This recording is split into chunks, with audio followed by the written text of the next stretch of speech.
tal? ¿Cómo están? Muy pero muy buenas tardes. Excelente martes para todos allí del otro lado. Gracias por acompañarnos aquí en Tarde Noticias. Muchas informaciones para compartir. Kiara, Fernanda, ¿cómo están? Buenas tardes. ¿Qué tal? ¿Cómo estás, Rolando? ¿Qué tal, Kiara? El saludo también para todos los televidentes. Vamos a estar hablando de varios detalles, varias informaciones que fueron surgiendo durante esta jornada. Algunos relacionados con la vacunación, también modificaciones, posibles cambios que se vayan dando en el marco de investigaciones por las irregularidades. Kiara, ¿qué tal?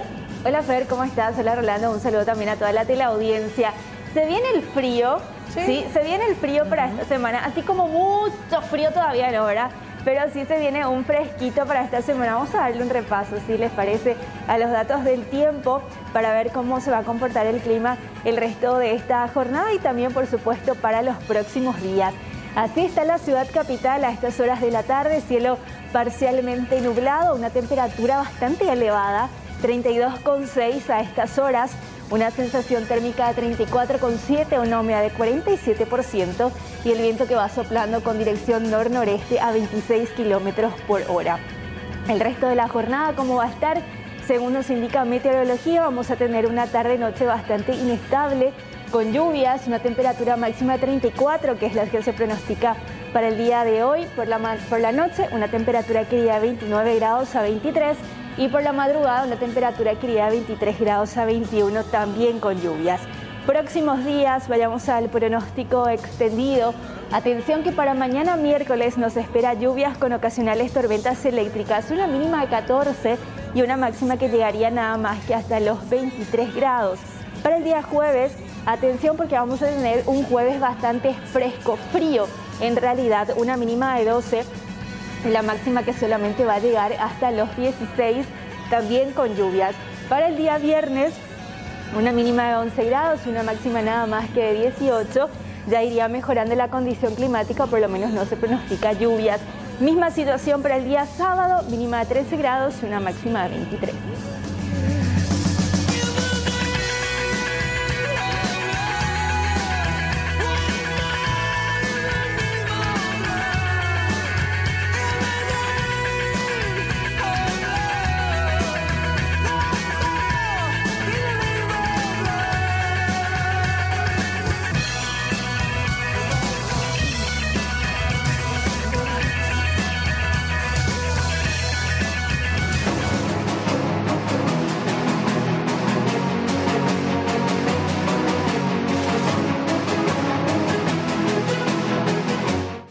Ya arrancamos con el desarrollo de las informaciones en esta jornada bastante calurosa, Fernando. Exactamente, ya establecemos un contacto en vivo con nuestro compañero Raúl Bogarín, dando seguimiento a un caso que conocíamos el fin de semana. Raúl, ¿qué tal? ¿Qué tal? Buenas tardes, Rolando. También para Fernanda, nos encontramos aquí con el fiscal Francisco Torres para hablar acerca de este lamentable episodio que ocurrió en la ciudad de Luque sobre la avenida Silvio Petirosi, ahí a metros nada más de la estatua Las Residentas, donde un conductor atropelló, en este caso de manera violenta, a tres motociclistas. Dos motociclistas que en este caso uno tiene el mayor problema y también atropelló a una patrullera. Estamos hablando de Raúl González y el que está gravemente herido, y para conocer cómo va la situación, el estado de salud también de esta persona, estamos aquí con el fiscal Francisco Torres. Fiscal, nuevamente buenas tardes. Sí, muy buenas tardes. Así, como había referido, el sábado 1 de mayo, siendo aproximadamente las 21 horas, esta persona, el señor Raúl González, conducía un vehículo de la marca Toyota Vitz de color azul y al descender el superviaducto se encuentra, digamos, con la barrera policial que estaba haciendo el control del decreto presidencial. Es allí donde, por una circunstancia aún desconocida, él no puede detener el vehículo, venía a una velocidad extremada y va a colisionar contra tres biciclos. Uno de ellos ya no pudo zafarse el impacto y fue el que sufrió severas lesiones, y el vehículo finalmente colisiona, pues va a detenerse, chocar contra la patrullera que estaba en ese lugar. El señor Ignacio Cano es el delivery que lamentablemente no pudo zafarse del accidente y actualmente se encuentra en un estado muy delicado de salud. Presumiblemente está con una muerte cerebral, como nos había referido el médico del Hospital del Trauma. Y este señor Raúl Cano en ese momento, ese día fue trasladado a emergencias médicas porque él también sufrió lesiones a la altura del rostro. Posteriormente, el día 2, el domingo, en horas de la siesta, él obtiene su alta. Es allí donde esta representación fiscal ordenó la detención del mismo y solicitó al juzgado de atención permanente de San Lorenzo la autorización judicial para la extracción de sangre para realizar la alcoholemia. Obtuvimos esa autorización y en horas de la noche de ese domingo se le extrajo muestras de sangre para hacer el estudio referido. Que hasta a la fecha estamos esperando el resultado para saber si el mismo conducía o no alcoholizado dicho vehículo. El lunes fue citado ante el Ministerio Público para prestar su declaración indagatoria. Él optó por abstenerse y fue imputado por tres hechos punibles: daño a medios de utilización pública, intervenciones peligrosas en el tránsito terrestre y violación a la cuarentena. Y de confirmarse este hecho de muerte cerebral, mejor dicho, del delivery, ¿se puede formular más otra imputación?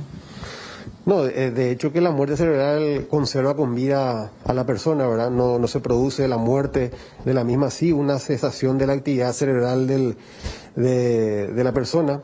Se seguiría configurando la conducta de este hombre, del señor Raúl González, sobre los hechos punibles que te había citado anteriormente. En este caso, él no pudo manifestar nada, se abstuvo de declarar, mencionaste, pero no llegó a decir por lo menos algo. No, él absolutamente no refirió nada sobre el hecho, hizo uso del derecho procesal que le asiste, que es de abstenerse y no realizar ninguna manifestación. ¿Desde la Policía Nacional realizaron alguna denuncia con relación a este episodio? No, tenemos el acta de procedimiento, ¿verdad?, que fue elaborado por los intervinientes en ese mismo momento, ¿verdad? Y como es un delito de acción penal pública, corresponde al Ministerio Público iniciar la acción, que es lo que estamos haciendo. ¿Y los demás involucrados? Porque hay 2 motociclistas más que estuvieron involucrados que perdieron su vehículo. Asimismo, existen daños materiales sufridos por otro delivery que en ese momento estaba siendo verificado por personal policial, que gracias a Dios tuvo la suerte de poder zafarse de este accidente. También fue afectado una motopatrulla de la Policía Nacional que quedó con desperfectos mecánicos, así como la patrullera. Bueno, muchas gracias, fiscal. Bueno, cuando gusten. El fiscal Francisco Torres, entonces, con relación a la difícil situación que le toca pasar a este delivery Ignacio Cano, al momento en que le encontraron a él solamente tenía, imagínense, en la billetera un 10.000, que era producto también de lo que tenía en ese momento, es de escasos recursos, y va a necesitar la ayuda de la ciudadanía de repente si se encuentra en este estado de salud, compañeros. Sí, definitivamente una pena. Vamos a estar siguiendo el caso, teniendo en cuenta la gravedad y, como bien decías, Raúl, lo delicado que es ahora mismo el estado de salud de este hombre. Gracias por este contacto, estamos atentos a cualquier novedad. Hasta luego, compañeros. Hasta luego. Bueno, seguimos en esta tarde con otras informaciones. Tenemos que hablar del aire, de lo que respiramos, porque de alguna manera genera mucha preocupación luego de que estudios científicos revelaran que una de las vías de contagio es el aire a través de los aerosoles. Y muchos se preguntarán, ¿estamos cuidando realmente de eso? ¿Cómo estamos en Paraguay con relación a eso? Exactamente, y por eso ya queremos establecer este contacto con la doctora Laura Flores, teniendo en cuenta que ella hizo todo un análisis, ya nos va a estar contando más con respecto a la medición de cuál es la calidad del aire en diferentes recintos, en diferentes lugares. Doctora, ¿es así? Buenas tardes. Saludarlos y compartir con ustedes este espacio. Así es como están comentando, efectivamente, dentro de los parámetros, o sea, en primer lugar, por un lado, lo que tiene que ver con las vías de contagio del SARS-CoV-2 y por otro lado, lo que sería un parámetro de calidad de aire óptima, ¿verdad?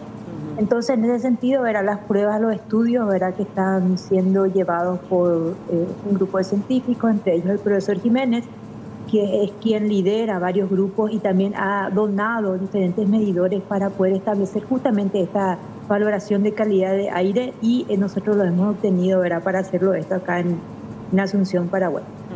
En ese punto, entonces, hay 2 cuestiones. Cuando hablamos de calidad de aire, por un lado tenemos que separar lo que es calidad de aire exterior y lo que es calidad de aire interior. Y lo que se valora para probabilidad de transmisión de COVID por aerosoles es justamente los niveles de calidad de aire interior. ¿Qué parámetro se utiliza? Y el parámetro más utilizado es la medición de CO2, que es el dióxido de carbono. Y hay una valoración específica. Yo les había pasado un PowerPoint, no sé si también lo puedo proyectar acá, ¿verdad? Que lo tengo en la pantalla, ¿verdad? Entonces, a partir de eso, entonces vamos viendo, bueno, cómo está la ventilación dentro de cada lugar, dentro de cada espacio, ¿verdad? Sea un espacio laboral, sean las casas, sea un ambiente recreativo, sea un ambiente como un supermercado donde uno va a ver a farmacia, bueno, diferentes recintos, cualquier lugar donde yo voy a estar en un lugar encerrado, bueno, y voy a estar haciendo diferentes tareas o actividades. Doctora, estábamos mostrando unas gráficas muy interesantes y quería volver a la gráfica, la primera gráfica, en la Cámara de Senadores. Allí hicieron un muestreo. Así mismo es, y justamente fue la senadora de Cinemasi quien había contactado con el profesor Jiménez, como les dije, él adquirió, entonces nos envió estos medidores y entonces el primer lugar evaluado fue a pedido de ella la Cámara de Senadores, justamente. Así mismo es. Hicimos ya en otros lugares públicos, pero ese fue el primer lugar. ¿Y qué se detectó allí, doctora? Bueno, entonces, una cosa es importante entender, ¿verdad? Que el CO2 tiene que ver, o sea, lo eliminamos nosotros con cada... Inhalamos y exhalamos. En cada exhalación, entonces, eliminamos CO2 y más o menos 40.000 partes por millón es lo que vamos inhalando. Ese CO2 entonces va corriendo y de acuerdo a ese nivel de ventilación que tenemos, en lo que sería la renovación de aire completa, entonces podemos determinar si el lugar tiene una buena calidad de interior y si está una buena renovación de aire. Lo que nosotros constatamos es lo siguiente. En primer lugar, que hay muchos sectores que tienen ventilación mecánica, que son por los ductos. Entonces, sí, los sectores con ventilación mecánica, grandes oficinas, ¿verdad? Y con pocas personas, ¿verdad? Y también aquellos que tenían, aparte de ventilación mecánica, también tenían sistemas de ventilación natural, ¿verdad? O sea, puertas abiertas, ventanas abiertas, entonces tenían los valores óptimos de CO2, en este caso sería de calidad de aire interior.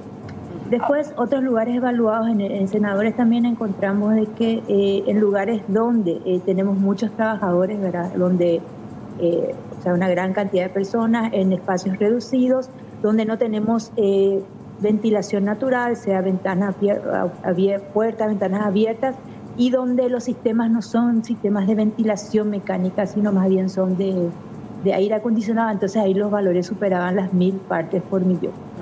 ¿Y eso qué significa? Al hablar de 1000 partes por millón, estamos hablando ya de que se corre algún tipo de riesgo la persona que está en ese recinto, doctora. Sí, le comento. Bueno, entonces los valores para considerar óptimos, que decimos estamos bien, ¿verdad? Acá y estamos respirando buen aire, ¿verdad? En referencia a las respiraciones nos referimos a que debe ser 800 o menos partes por millón. Eso sería lo que sería para nosotros en verde, ¿verdad? No sé, hay un gráfico que les pasé, se puede mostrarlo porque se ve muy bien.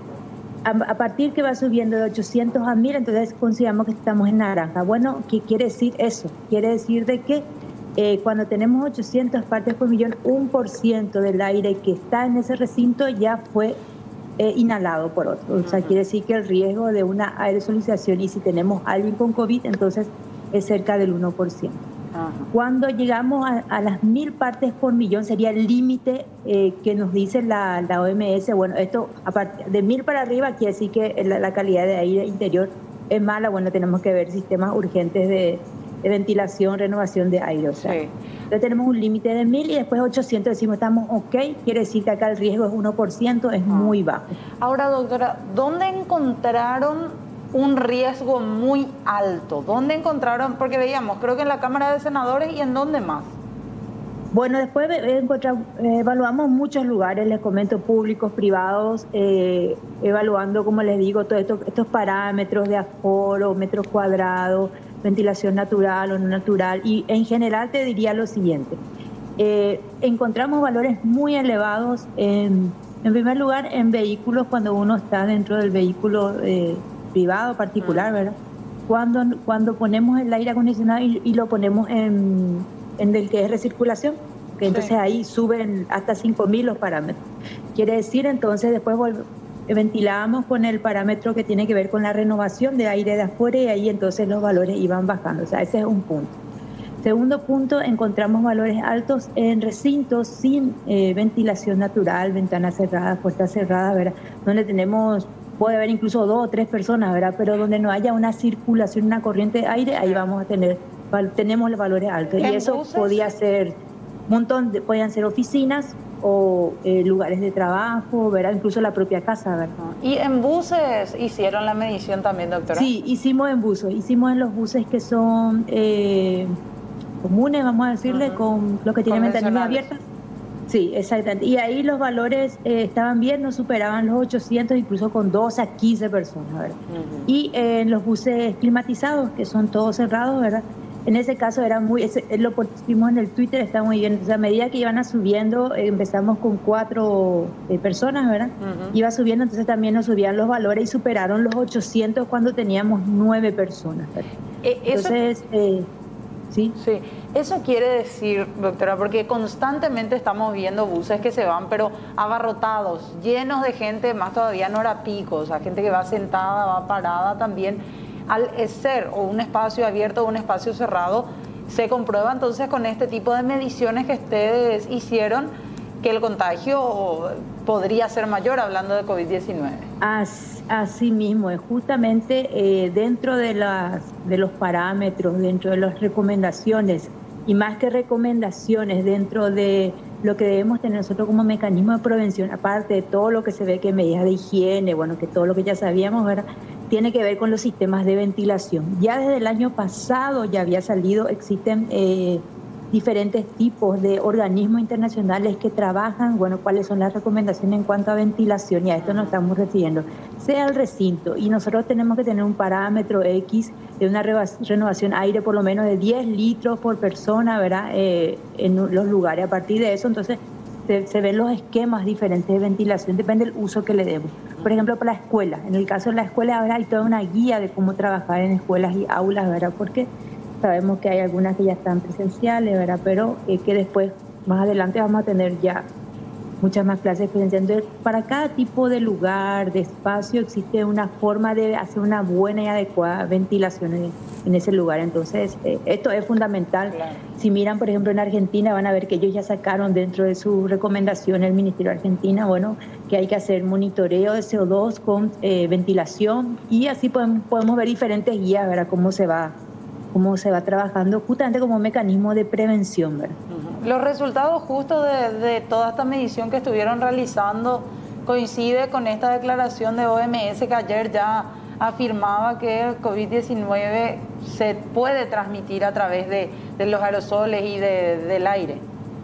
Así mismo es, sí, así mismo. Es muy interesante, ya cuando empezó en más o menos febrero, marzo del 2020, ya había el CDC ya había determinado un mecanismo de aerosolización del COVID, pero que era oportunista. Quiere decir que bajo ciertas condiciones, ¿verdad?, eso está en el CDC, y porque lo trabajamos en los lugares de trabajo, dentro de los protocolos, bajo ciertas condiciones justamente que tienen que ver con el aforo, con la ventilación, con la gente, si está usando tapabocas, está hablando, está cantando. Entonces ahí tenemos una mayor probabilidad de aerosolización, y tenemos todos los gráficos, bueno, de cómo el virus se dispersa. Y por supuesto, para nosotros es muy importante esta medición de CO2, porque justamente nos determina si qué tanto otra persona en el mismo ambiente que estoy está respirando lo que yo estoy exhalando. Bueno, gracias, doctora, por este contacto. Seguramente vamos a estar siguiendo más mediciones que quizás vayan haciendo también con el transcurso de los días. Muchas gracias. Dale, a las órdenes. Hasta luego. Hasta luego. La doctora Laura Flores, especialista en este tipo de mediciones que se estuvieron realizando en espacios cerrados y abiertos en nuestro país.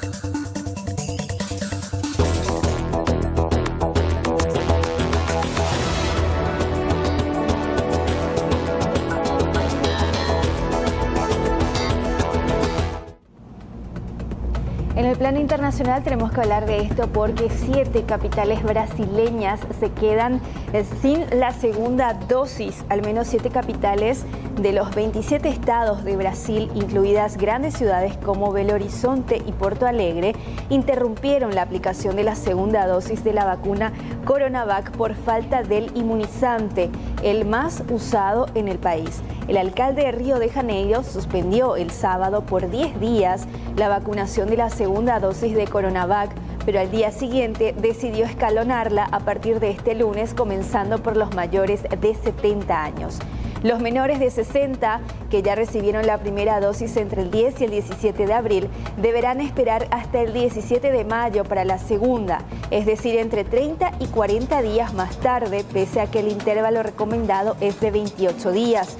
Más de la mitad de las capitales estatales carecen de las reservas necesarias para entregar a la población la segunda dosis en el tiempo requerido.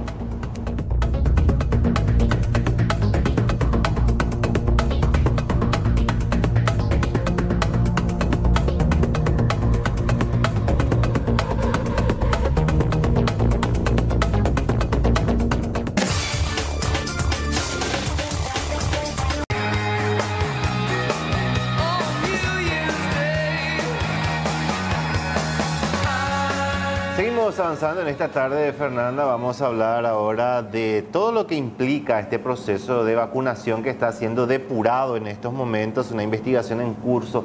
Ya lo tenemos a la directora del Hospital Barrio Obrero para hablar con ella con relación a esto que estamos viendo allí en imágenes.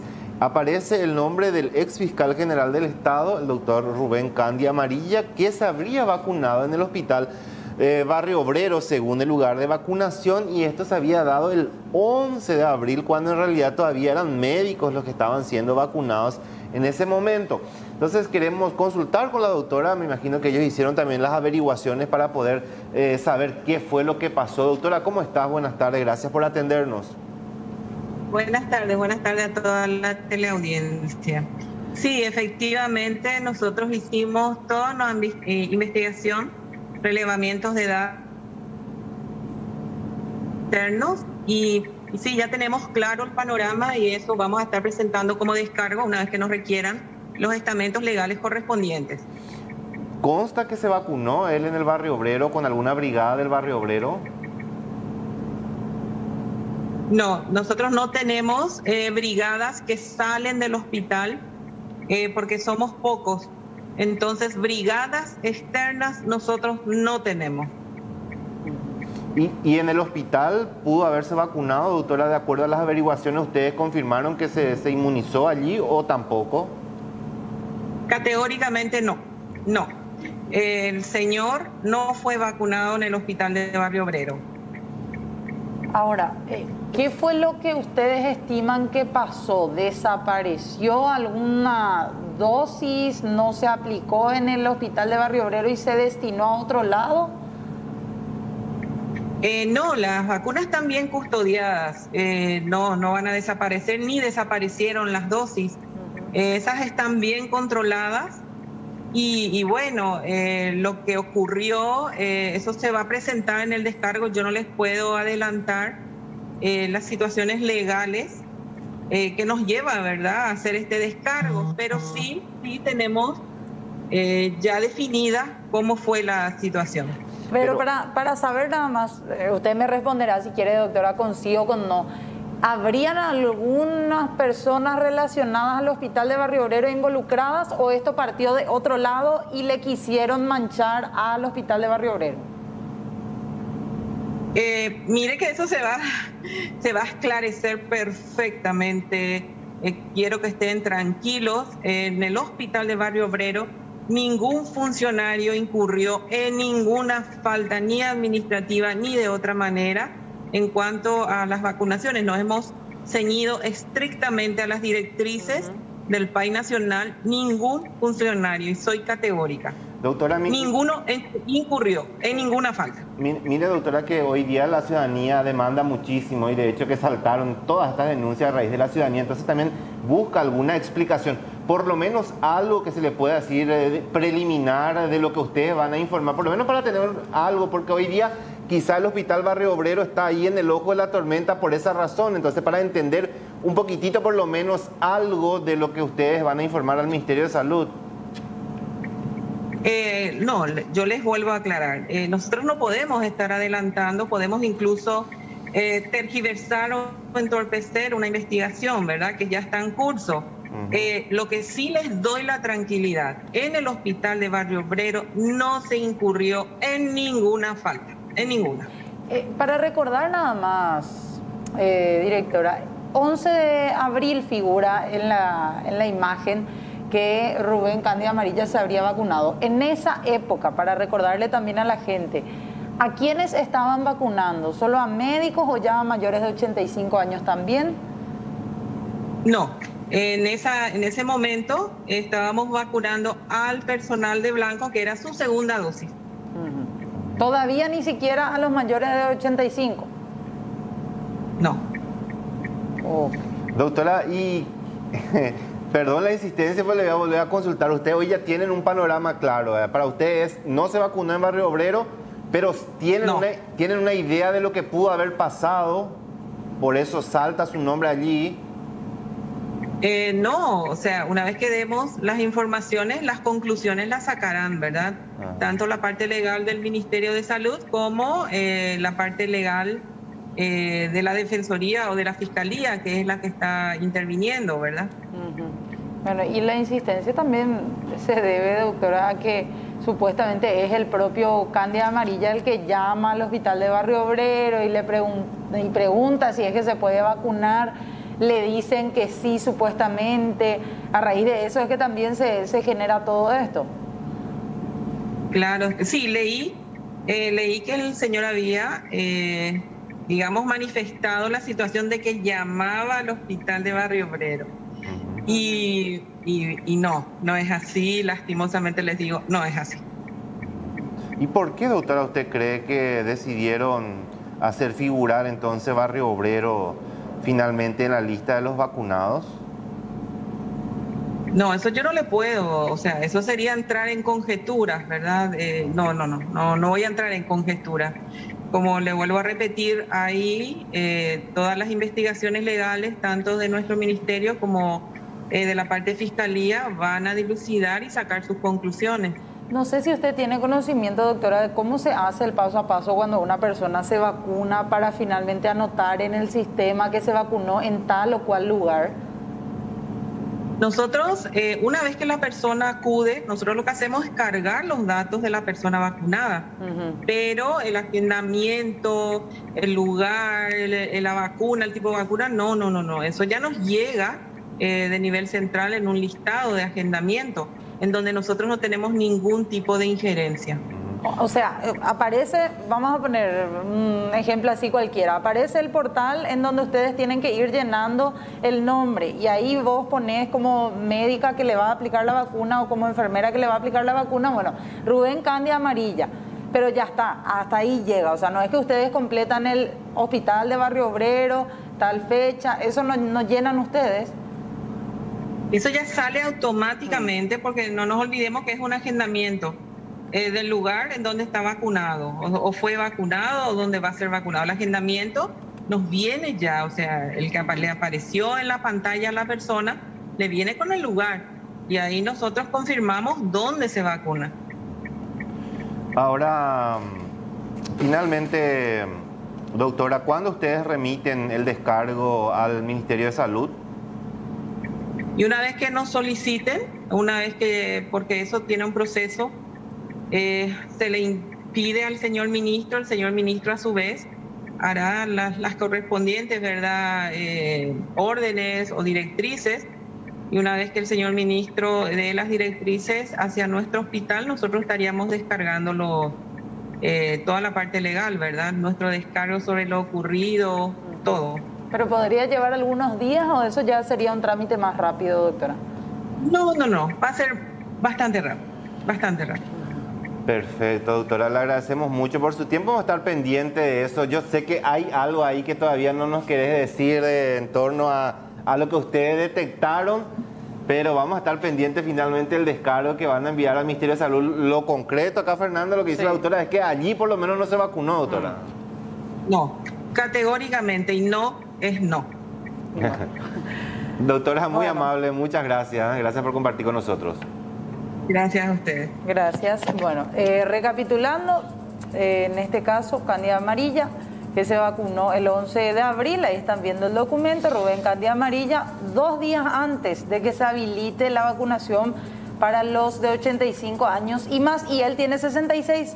Y dicen, de acuerdo a lo que estaban diciendo, que él no aparece incluso en la lista de registrados. Eso es fácil de comprobar con su número de cédula, si es que uno entra a la página y consulta de registrados, sí, de registrados, para ver si es que él aparece, porque de acuerdo a los datos, por lo menos que se proporcionaba, incluso habría sido registrado. Ya Claro. apareció directamente como vacunado. Cuestión que es rara también, porque si dice la doctora Velázquez que ya te llega todo el formulario y vos solamente pones ok, se vacunó, en teoría tendría que estar agendado, registrado, etcétera, etcétera. Y algo ha de haber en torno a este tema. De hecho, que el Ministerio de Salud pidió prórroga de 72 horas para poder remitir a la Fiscalía la lista de estas personas que empezaron a saltar a las redes sociales en el marco de una denuncia ciudadana de que se habrían vacunado de forma ilegal. De hecho, que el propio ministro Borba Fernanda ya adelantó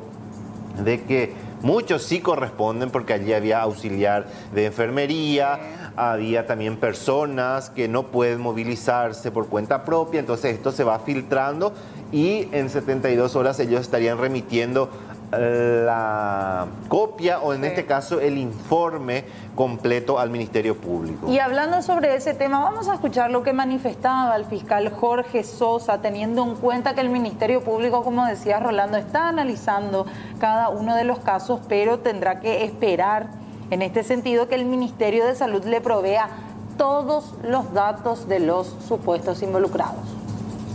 Del caso, y el Ministerio de Salud ha solicitado una prórroga para contestar el oficio que hemos enviado en la fecha de ayer, y también en cuanto a las informaciones que hemos solicitado ya la semana pasada con respecto a las vacunaciones de personas supuestamente fallecidas. Otras 48 horas más para poder contestar. Denuncia que ya estábamos empezando a recibir, tanto algunas en forma anónima como algunas en forma ya por los medios, por las redes sociales, ¿verdad?, de que habían personas que habían recibido las vacunas y que figuraban aparentemente como fallecidas, ¿verdad? Nosotros empezamos una tarea de recolección de información. ¿Y qué fue lo primero que hicimos? Fue constituirnos en modo de allanamiento en ciertos hospitales donde figuraban aparentemente estas personas que habían recibido estas dosis, tanto en el Hospital San Pablo, en el IPS y también en el PAI, que es el programa de inmunización del Ministerio de Salud. Los fiscales han hecho una recopilación de toda la información que tenían allí, de la recopilación de soporte magnético de los programas y de los datos que estaban consignados en estos programas que obran en el país, de modo que finalmente nosotros podamos traer y a partir de ahora empieza la tarea que es la tarea prácticamente técnica, que es la de trabajar sobre estos programas y verificar cada uno de los casos, a ver si en ellos encontramos situaciones que en principio son situaciones irregulares, y veremos viendo caso por caso si se configuran o no solamente falta administrativa o finalmente conductas que se encuentran comprendidas de otro tipo penal. Y de modo de ir haciendo un análisis caso por caso. Primero, la responsabilidad si existe de los funcionarios que han autorizado o que han finalmente procedido a la aplicación de estas dosis de vacuna a un grupo de etarios que todavía no están. Finalmente, una vez que hagamos el análisis de quiénes son estas personas responsables, vamos a ir bajando ese nivel de investigación a las personas que han recibido esta dosis. Entonces, ahí se abre una amplia gama de hechos que, repito, podrían configurarse de situaciones de infracción administrativa o hasta situaciones de tipo penal, de tipo culposo o doloso. El primer caso del hurto de vacunas en el sanatorio, en el hospital de Calle y de San Lorenzo, ¿verdad? Y luego, ya en esta semana fueron soltando los casos de aparentemente 500 personas que han recibido dosis cuando su grupo etario no le correspondía. Bueno, entonces, lo que nosotros nos corresponde analizar es, en cada caso en particular, qué hechos punibles le configuran en cada caso. Por ejemplo, el caso de Caí, que está a cargo del fiscal Julio Ortiz, ¿verdad? Estamos hablando en principio un caso de hurto que podría configurarse también en concurso con otros hechos punibles como quebrantamiento de depósitos y otros. Cuando analizamos el caso de vacunaciones, por decirte, irregulares, cuando se han aplicado dosis fuera del grupo etario que aún no le correspondía, podríamos, repito, ver en cada caso si estas situaciones se dieron del marco de una actitud culposa o dolosa. Y hablo primero del punto de vista del funcionario que ha aplicado y segundo de la persona que ha recibido. Podríamos hablar de hurto. Segundo, podríamos hablar de apropiación, ¿verdad? Para comprobar la apropiación yo tengo que demostrar, y corresponde a los fiscales demostrar la propiedad del IPS de esa pastilla, que nos corresponde a nosotros en primer lugar, y es la tarea que están haciendo los agentes fiscales, demostrar la propiedad del Estado paraguayo en principio respecto a las vacunas. Claro que el caso de la ministra Busigi, nosotros hemos pedimos un informe especial respecto a cuál fue la cuadrilla que ha realizado esta tarea de vacunación en el caso de ella. Tenemos que tener esos datos y ser convocados, ¿verdad? Y analizaremos su caso si se encuadra dentro de un caso de apropiación o de tráfico de influencia o cuál es. En el caso del ex fiscal general, por ejemplo, doctor. Y la misma cosa, la misma situación. Acá vamos a ver los responsables, sea el orden que fuera y el orden jerárquico que tuviera. Lo que decía Jorge Sosa, el fiscal adjunto que coordina el equipo de fiscales que están investigando estas presuntas irregularidades. Y simplemente para cerrar el tema, Fernanda, volviendo al tema de Candia Amarilla, lo que queremos ver es si es que se vacunó estando ya inscripto o cómo fue. Ahí están viendo ustedes, estamos cargando ahora mismo el número de cédula de Rubén Candia Amarilla, el ex fiscal general del Estado, también su fecha de nacimiento y el año. Todos los datos que cuando uno ingresa a la parte de registro de ciudadanía te permite. Vamos a sacar un poco ahí el zócalo. Ahí está. Usted no está inscripto.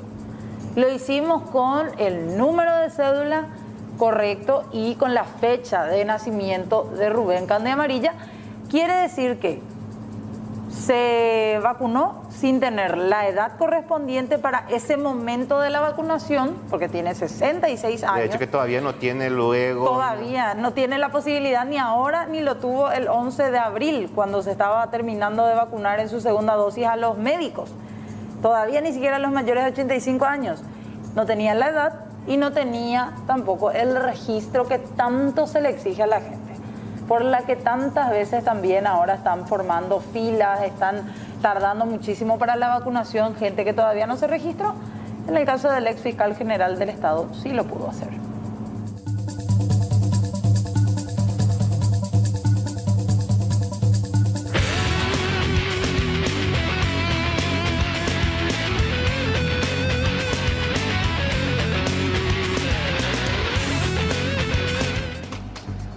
Bueno, 15:45 en todo el territorio nacional. Vayamos al ámbito deportivo. Complemento de una jornada más del campeonato de apertura. Fecha número 14, Libertad, único puntero del campeonato. Apertura, falta de 4 jornadas para el desenlace, para el final de la competencia, de la primera competencia de la APF. Ayrton Cougo, el primero frente a River Plate en los jardines del Quelito. El segundo, obra de Oscar Tacuara Cardoso, 2-0 en ese momento. Esto ya en la etapa complementaria, minuto 49, de vuelta la participación de Cougo y la definición allí en posición de goleador de 9, rodeado de camisetas del Quelito. Encontró el resquicio, el hueco, el espacio para la definición de zurda de Tacuara Cardoso. El descuento de Marcelito González, minuto 71, 2-1, ambos equipos metidos también paralelamente en la Copa Sudamericana, en la Copa Internacional. River Plate, que viene de ganar al Huancayo de Perú por Copa Sudamericana, Libertad de hacerlo frente a Newell's de Argentina de visitante, y después el salto tremendo allí de Antonio el Demonio Barreiro, que no tiene mucha altura, pero evidentemente tiene un gran juego aéreo. Vamos a repasar las posiciones también, cómo está después de la fecha 14 del campeonato de apertura. Libertad, único líder, 29 puntos. Olimpia, Cerro Porteño quedaron con 26. Nacional 25, Guaireña 22. Guaraní 18, 12 de octubre 17, Deportivo Luqueño 15, Sol de América 9 y River Plate con 7 unidades. Próxima fecha, lo que tiene que ver con la disputa ya de la jornada 15 del campeonato de apertura. Vamos a repasar íntegramente una seguidilla de partidos importantes realmente que tienen los equipos entre copas internacionales y el torneo local. Luqueño Guaraní el día sábado 8, 17, 45 horas. Este partido en el Feliciano Cáceres. Ese mismo día, Cerro Porteño frente a Nacional, 8 de la noche en el General Pablo Rojas. Partido clave en la lucha por el título. Son 2 de los aspirantes a ganar el torneo local. Libertad, 12 de octubre, el domingo, 17:45 horas, domingo 9 de mayo, Estadio Nicolás Leos en Tuyucuá. Este compromiso, ese mismo día, Olimpia frente a Sol de América, 17:45 horas en el Estadio Manuel Ferreira, el domingo 9 de mayo. Y por supuesto Guaireña frente a River Plate, el domingo 9 también a las 8 de la noche en el Parque del Guairá. Son los compromisos de la fecha 15 del Campeonato Apertura. Bueno, semana bastante movida de vuelta para los equipos paraguayos en la Copa Libertadores de América, en la Copa Sudamericana. Hoy arranca Cerro Porteño frente al Atlético Mineiro de Brasil, 18-15 horas, pero a continuación repasamos la hoja de ruta de los paraguayos.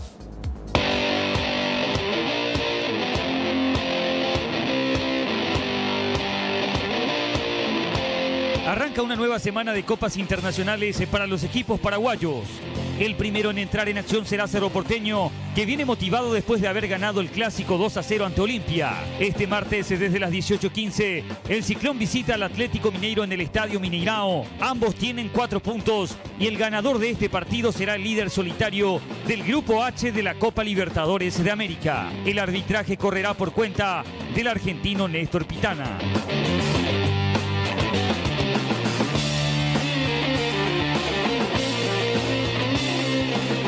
Al día siguiente, este miércoles 5 de mayo, juega Olimpia.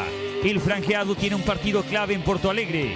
Visita al Internacional de Brasil desde las 20 y buscará pellizcar algún punto jugando fuera de casa, ya que no lo pudo hacer en su primer juego en Venezuela. En el grupo B está todo igualado con los 4 equipos con 3 puntos, por lo que todo indica que la lucha por los 2 lugares de clasificación se extenderá hasta la última fecha. El franjeado también tendrá arbitraje argentino, en este caso de Facundo Tello.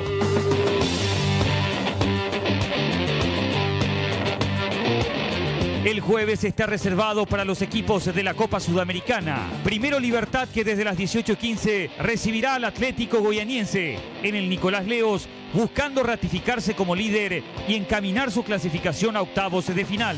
El Gumarelo es el puntero del Grupo F con 6 unidades y lo sigue el equipo brasileño con 4. Un triunfo le permitirá a Libertad sacar 5 puntos de ventaja. El árbitro será Gary Vargas de Bolivia.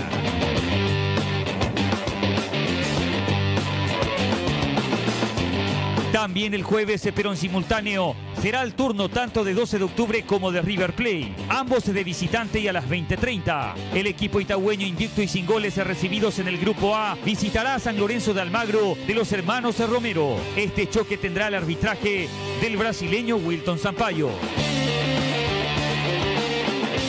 River Plate, por su parte, motivado tras el triunfo conseguido en Perú ante Huancayo, visitará al líder del grupo y buscará arrebatarle la punta en el choque de puntero y escolta del Grupo E. El árbitro del partido frente a Peñarol en Montevideo, Uruguay, será el ecuatoriano Carlos Orbe.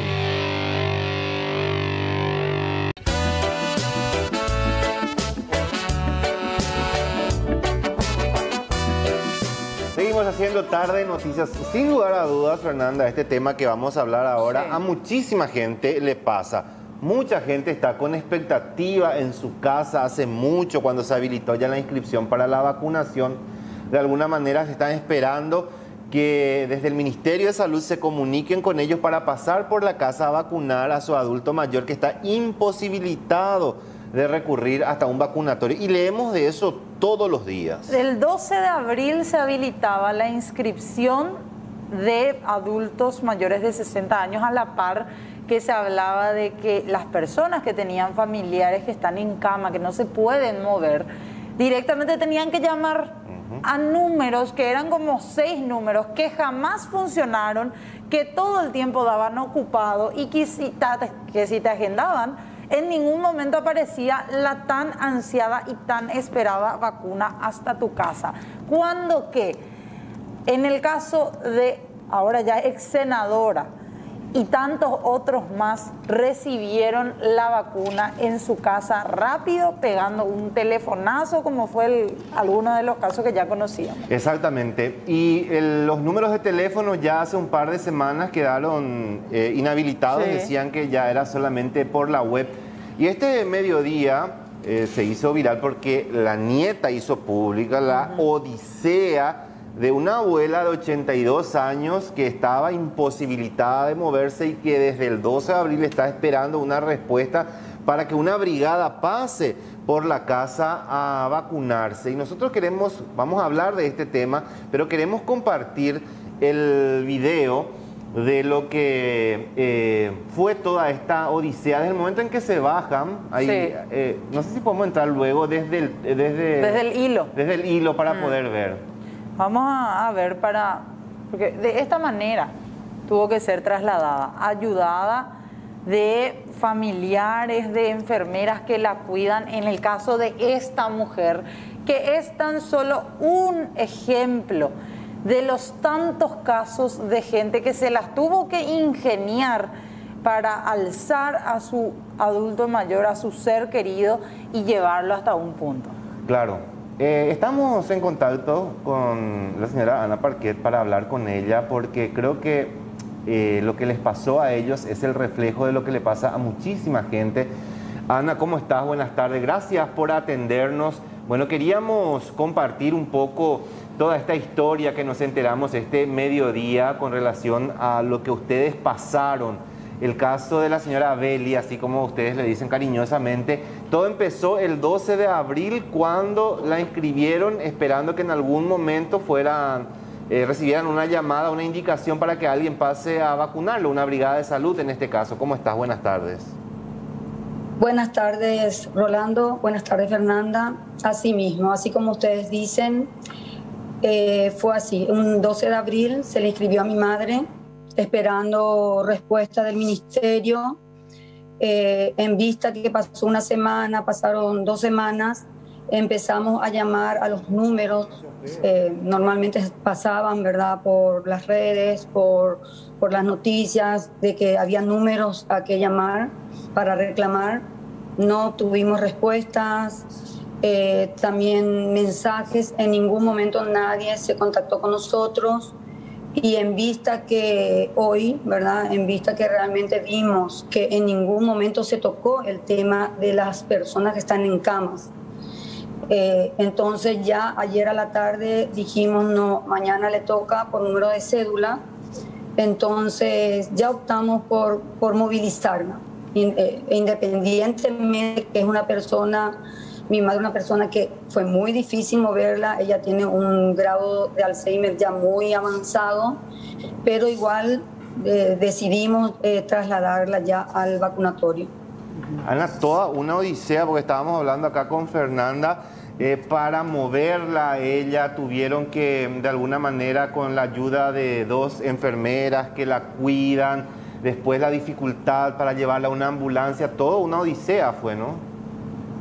Así mismo, Rolando, porque realmente nosotros tenemos esa posibilidad de que somos 2 familias que estamos viviendo todos juntos desde que empezó la cuarentena, justamente por mi madre, sí, por la situación de ella, que entonces nos unimos, y además son enfermeras que ya hace años la cuidan de mi mamá, que viven con nosotros, que realmente en este tiempo de cuarentena ellos hicieron ese sacrificio también de quedarse 3, 4, inclusive 7 meses dentro de la casa, ir, salir y volver a hacer cuarentena 15 días para volver a ingresar dentro de la casa. Y porque tenemos, Rolando, Fernanda, esta posibilidad, sí, es que nosotros pudimos hacer esto. Ahora, pienso nomás también poniéndome en los zapatos de ustedes como familiares, Ana, esto fue ahora para la primera dosis. Para la segunda dosis ustedes ya están pensando ya no esperar más y directamente volver a hacer todo ese traslado, todas esas maniobras con la familia para que se vacune y para que reciba ya la totalidad, ¿verdad? Y sí, yo creo que sí, el ministerio no toma ya una posición, o yo creo que mecanismos tienen. Vemos que hay mecanismos para un grupo de personas que fueron vacunadas en la casa, así que yo creo que o hacen o se empiezan a organizar, o no sé, o el ministerio, o lo vamos a tener que volver a hacer. También, Fernanda, yo no te puedo decir, mi mamá tiene Alzheimer, y yo no te puedo decir de acá una semana o 15 días ella se va a seguir sentando en una silla. No te olvides que el Alzheimer es una enfermedad degenerativa que ella de repente ya puede quedar en cama, como está pasando con muchas personas que no tienen esta posibilidad y que no se le puede mover al adulto de la cama. Ahora, Ana, ¿dónde la llevaron a ella para recibir la vacuna? La llevamos a un sanatorio privado, no sé si puedo decir el nombre. Sí. Sí. En el sanatorio de la Costa. Y desde el lugar donde ella se encontraba, allí se acercaron los enfermeros para aplicarle la dosis. La organización realmente del sanatorio fue excelente, la atención excelente. Nosotros fuimos en vehículos, no le tuvimos que bajar a mi madre. Llegamos, la vacunaron al instante, ahí realmente no había gente. Fuimos primero prácticamente al llegar. En eso no realmente, hubo una muy buena organización. Entramos, esperamos los 30 minutos, tienen una ambulancia donde uno espera. Y realmente en esa parte fue realmente cumplieron muy bien en esa parte, en esa organización. ¿Y qué vacuna es la que se aplicó para que, o sea, sabiendo así dentro de cuánto se va a tener que aplicar la siguiente dosis, Ana? Mamá se aplicó la AstraZeneca. Me dijeron que en 2-3 meses me estarían avisando para que vuelva a recibir la segunda dosis. Finalmente, Ana, esta reflexión que destaco de todo lo que se mencionaba en este hilo donde contaban la historia, quizás el caso de ustedes es igual a la de muchas otras personas que hoy están imposibilitadas de recurrir hasta un vacunatorio porque no tienen condiciones para poder mover a ese familiar que le tienen allí en casa. Y destaco lo que escribían allí en el Twitter, donde decía: muchas personas que hoy están siendo beneficiadas sin tener la edad todavía para vacunarse y recibiendo en su domicilio. Uno siente en carne propia esa situación y me imagino que la indignación es el doble. Sí, realmente sentís impotencia, dolor, no te puedo decir rabia porque no puedo usar esa palabra, pero sí impotencia, vergüenza realmente, dolor de tener que moverle a una persona que ya está imposibilitada, que no tiene voz para poder decir o decidir, y que realmente es el Estado el que tendría que estar cuidándole a estas personas. Y se siente el dolor de tener que movilizarle a ella, esa incomodidad, el tener que tocarla, el que no saber cómo moverla. Realmente, Rolando, Fernanda, es doloroso realmente, viendo de que hay mecanismos. Yo creo que el gobierno tiene mecanismos, el Estado tiene mecanismos para que estas personas, y te digo, nosotros tenemos esa posibilidad porque somos varios en la casa y ella tiene sus enfermeras, pero mirando con empatía a otras personas realmente que no tienen esa posibilidad, ¿cómo hacen el dolor? Porque yo hoy me saqué un peso de encima haberle vacunado a mi madre. Claro. Es una sensación es como, no sé, un peso realmente, y te digo, no sé, es impotencia, dolor, son muchos sentimientos mezclados. ¿Se sintieron en algún momento también, Ana, dejados de lado o algo así? Porque vos mencionabas, buscaban información, no había nada, se deshabilitaron los números que estaban ahí a disposición para la gente que no podía movilizarse, y a partir de ahí ya ni siquiera tuvieron respuesta. Sentí, Fernanda, un abandono de parte del Estado, e independientemente, mi madre, no sé si va al caso, fue declarada insana ya en el 2018 por mi padre, que falleció en el 2019, donde el Estado se tendría que hacer cargo de estas personas, y hay un Estado ausente, y se siente el abandono del Estado para estas personas. Claro. Bueno, Ana, te agradecemos mucho por compartir esta tarde con nosotros, y esperemos que a partir de esto también se pueda agilizar para aquellas otras personas que están en la misma situación que tu mamá, para que se pueda mirar un poco más hacia ese sector tan vulnerable y de alguna manera también pueda llegar a la mayor cantidad posible de gente. Muchísimas gracias por compartir esta tarde. Ojalá que así sea, que esto ayude a que el gobierno empiece a poner atención a estas personas. Ojalá Ana, que así sea. Sí, te queremos dejar ahí de repente si querés continuar escuchando, porque estamos al teléfono con el ministro de Salud, Julio Borba, también hablando un poco de esta problemática. Ministro, ¿qué tal? Buenas tardes. Sí, sin problema. Ministro Borba, ¿cómo estás? Buenas tardes. Buenas tardes, Rolando. Estoy en reunión, pero te escucho. Bueno, ministro, queríamos saber cómo hacen o cuál es el plan que tienen para las personas que están en cama y que no pueden movilizarse. Hoy compartíamos imágenes realmente de personas que no pueden moverse y porque le toca su número de cédula, la gente tuvo que buscar la forma para llevarlo al vacunatorio más próximo porque no tenían respuesta a los números al que habían llamado y no saben qué hacer. ¿Hay un plan, un mecanismo? ¿Qué se va a hacer con esas personas? Hay 8.000 personas inscritas en ese plan, Rolando. Solamente que yo lo dije ya en varias ocasiones que el sistema es un poco más lento, considerando que son brigadas móviles. Las brigadas móviles no pueden vacunar 200, 300 personas como están vacunando en el otro mecanismo normal, por decirlo de alguna forma.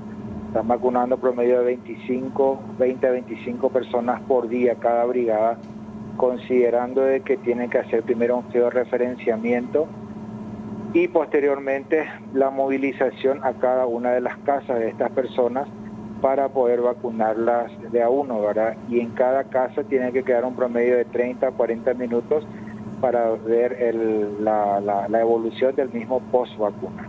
Eso hace que sea un poco más lento el proceso, pero está en proceso y estamos aumentando también la dotación del personal para que pueda acelerar un poquito todo este tema. Ahora, ministro, con respecto a los reclamos, la gente que ya inscribió a su persona que está imposibilitada de salir de casa, muchos casos ya se dieron en redes sociales, incluso que escriben a correos del ministerio y no tienen respuesta. ¿A dónde acudir cuando después de tanto tiempo no se está vacunando a este adulto mayor? Por eso te decía que el proceso es lento. Si están inscritos, si están registrados, que no se preocupen que van a pasar sí o sí a vacunarlos. ¿Y la gente que solamente llamó a estas líneas telefónicas y no se registró? También están registradas esos números, esas personas. Ministro, quizás esto también parte un poco porque tenemos una cantidad limitada, pero de acuerdo a la inscripción se tiene en consideración a esa gente, o sea que por ahí va a tardar un poco más, pero va a llegar a esas personas imposibilitadas. Están reservadas las vacunas para esas 8.000 personas que están registradas, que son personas imposibilitadas de movilizarse. De esas 8.000 que usted menciona que hay en este rango, en este grupo, ¿cuántas ya se pudieron vacunar hasta ahora, ministro? No tengo a mano el número ahora, pues tiene el Ministerio de Hacienda, pero es una buena cantidad ya. Como te dije, justamente ayer tocamos el tema y decidimos ampliar un poquito las brigadas móviles a fin de poder llegar más rápido a la gente lo antes posible, ¿verdad? ¿Pero menos de la mitad podríamos estar hablando? Yo creo que estaríamos cerca de la mitad. Ministro, ¿cómo, para tranquilidad un poco también de la gente, ellos van a recibir alguna llamada de la gente de la brigada o alguien del ministerio para avisarle no estamos yendo a tu casa para vacunar a tu familiar o al adulto mayor que no puede moverse? Sí, pero sí, evidentemente, si es un adulto mayor que no puede moverse, tiene que estar acompañado normalmente de una persona dentro de la casa, ¿verdad? Pero la orientación del Ministerio de Salud va a ser, me imagino que el Ministerio se va a comunicar o la brigada se va a comunicar con ellos para decirle pasamos el miércoles o pasamos el jueves, ¿verdad? Sí, se comunican un rato antes generalmente. Ahora, ¿cómo hacen ese tema de comunicarse? Porque uno cuando le inscribe en la página del ministerio, si bien es cierto, pone un número de teléfono, no coloca la dirección exacta. Es que tiene que colocar la dirección exacta para poder llegar hasta la casa, señora. Pero en la página del ministerio no aparece la dirección. Te pregunta barrio, te pregunta ciudad y número de teléfono. Y número de teléfono. Te digo yo nomás, ministro, porque yo estuve inscribiendo a mis padres. Por eso se llama justamente a la persona para pedir el georreferenciamiento y para poder actualizar todos los datos y para poder llegar ordenadamente a las casas. Ministro, te agradecemos por tu tiempo, muy amable como siempre. Cuando gustes. Ministro Julio Borba, muchas personas, 8.000 personas en cama que deben ser vacunadas.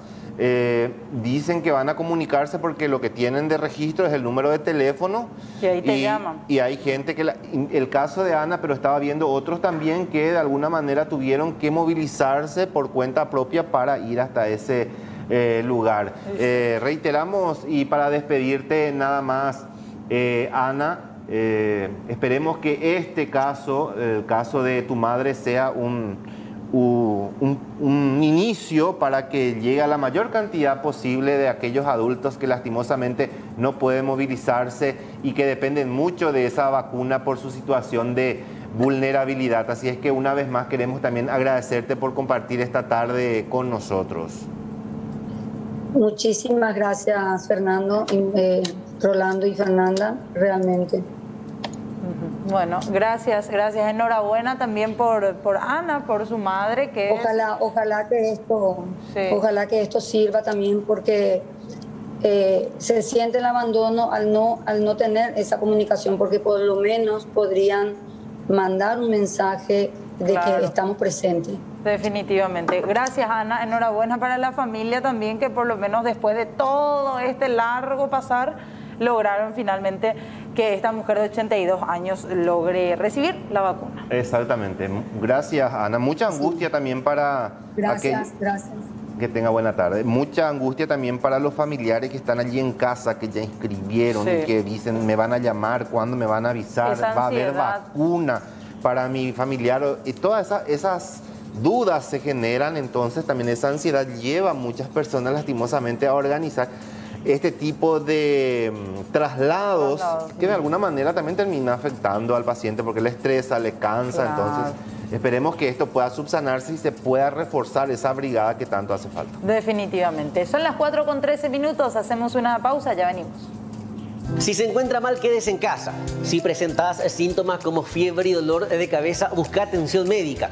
Las autoridades de salud te van a brindar información sobre la situación epidemiológica en tu zona y de esa manera canalizará la atención médica correspondiente. Pero por sobre todo, no te olvides de lavarte las manos, usar alcohol y usar el tapabocas.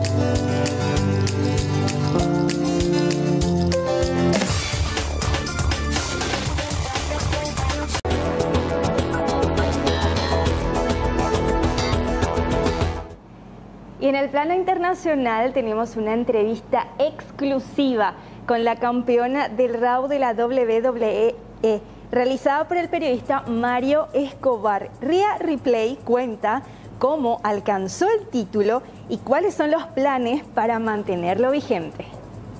This is my brutality.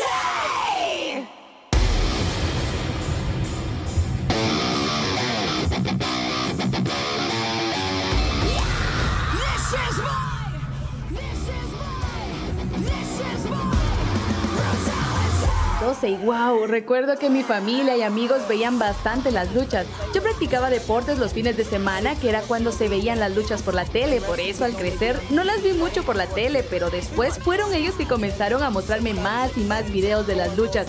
Y el primero que vi fue una de Triple H y Ric Flair. Podríamos decir que el salto a la fama comenzó en los Estados Unidos. Y tú, siendo australiana, ¿cómo dirías que los fanáticos de ahí ven ese logro?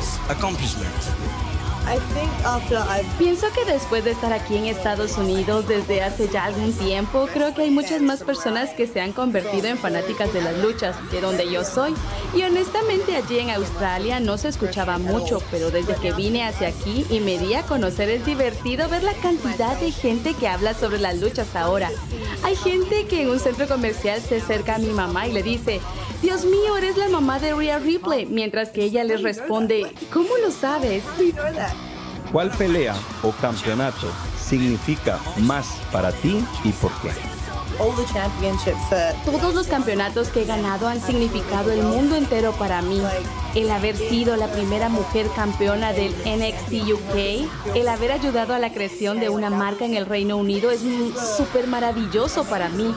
Yo me sentía orgullosa y fue un honor y orgullo que gente como Triple H y Shawn Michaels vio eso en mí, el poder ayudar a crear una marca. Eso fue muy especial.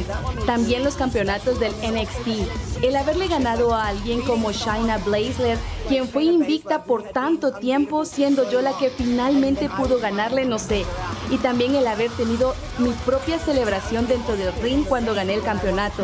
Todos han sido momentos especiales.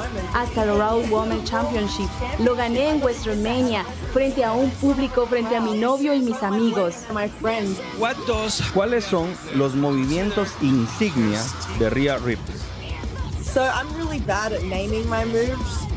Soy muy mala en nombrar mis movimientos. Realmente no pienso muchos nombres, pero te puedo explicar cuáles.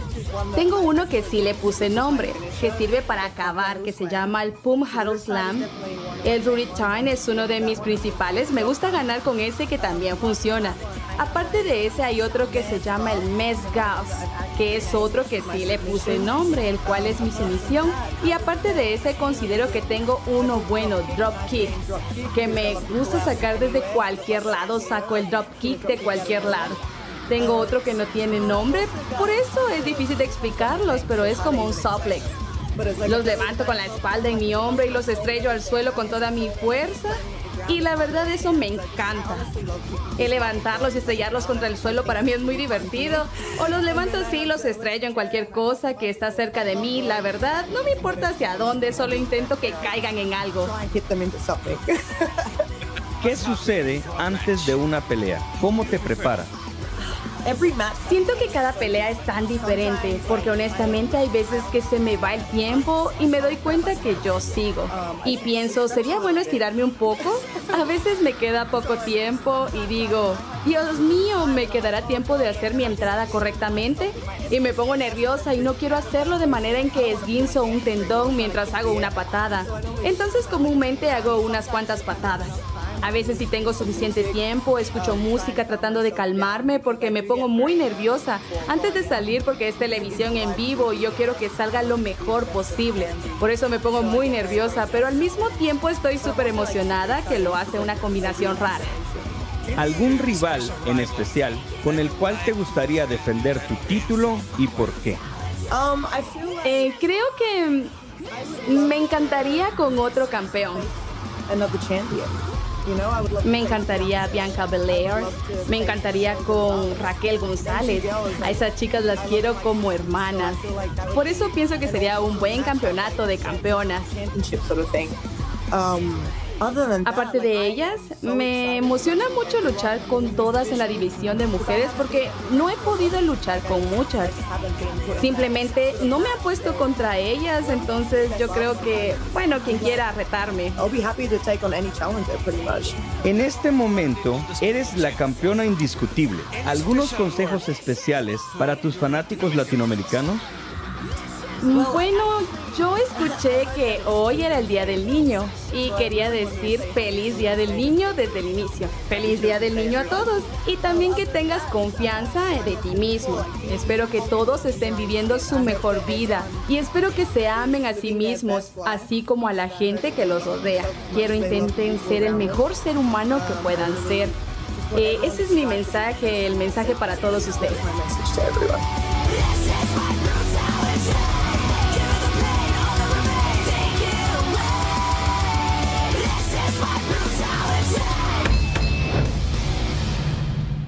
Cambiemos de tema, vamos a hablar de lo que ocurre con una familia que está verdaderamente desesperada buscando a esta joven de 20 años.